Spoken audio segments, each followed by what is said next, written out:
Thank you. I'm going to ask a couple more questions myself now, and circled around the go to zero order. Mr.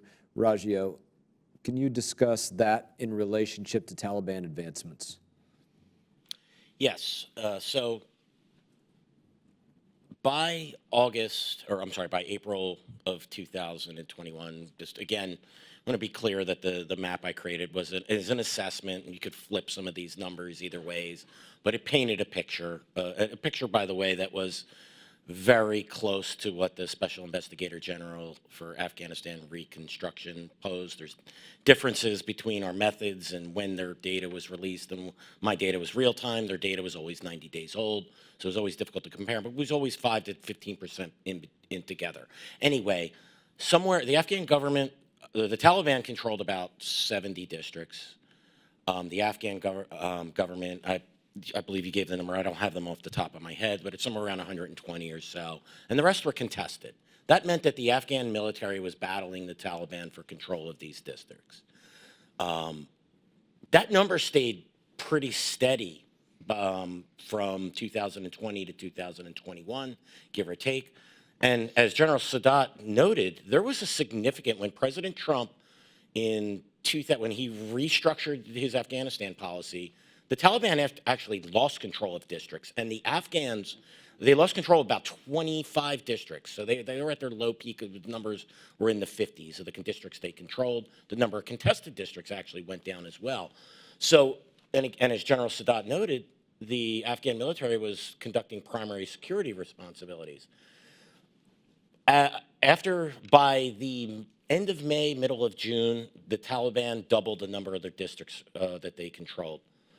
It was clear that they were waiting for this moment for the U.S. withdrawal in order to launch its offensive. As General Sadat noted, fighters were flowing from Iran and Pakistan into Helmand, into Let me pause. It was clear to you.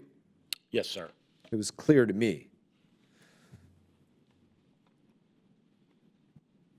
Let me just ask that pointedly. Was it clear to you, General Sadat? Sir, I was blindfolded again. I didn't believe that this day will happen. Maybe I was in full denial. It was my country. It was clear towards the end because every day I was waiting for my own death as I was fighting in the front line. So, yes, when, we didn't get support. I got B-52 a couple of times, chaired up. Then it didn't support me. It didn't drop bombs. So, yeah, we were doomed. Congressman, if I just may add one thing, the U.S. military, by the middle of June, their numbers of the districts that they were saying were controlled by the Taliban were half the numbers that I was reporting, and then within 2 weeks, their numbers matched mine. Why do you think that was? Because the U.S. military was telling us that the withdrawal was being conducted in an orderly fashion, and the Afghan military, and the Afghan government was not in danger of collapse. Admitting such a rapid degradation in the security in the districts in Afghanistan would have been an admission that that policy was failing. And the administration, again, wanted to leave Afghanistan. It was not going to change its policy, even though the facts on the ground were showing that the security situation was deteriorating. Is there anybody specific that you attribute to telling you that? Oh, it was General Milley himself said it on television.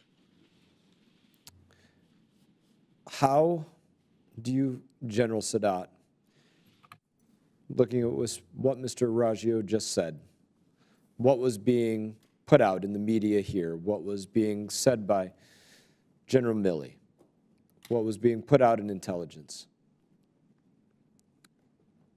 how did that